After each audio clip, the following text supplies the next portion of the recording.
بسم الله الرحمن الرحيم ألف لام ميم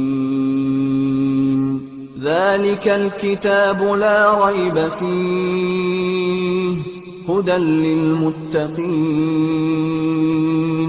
الذين يؤمنون بالغيب ويقيمون الصلاة ومما رزقناهم ينفقون والذين يؤمنون بما أنزل إليك وما أنزل من قبلك وبالآخرة هم يوقنون أولئك على هدى من ربهم وأولئك هم المفلحون إن الذين كفروا سواء عليهم أأنذرتهم أم لم تنذرهم لا يؤمنون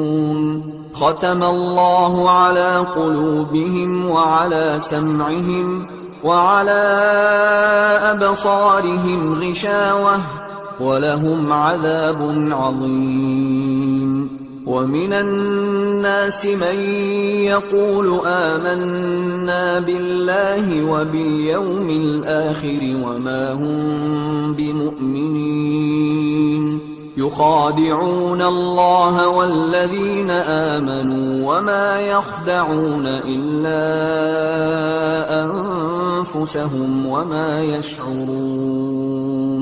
في قلوبهم مرض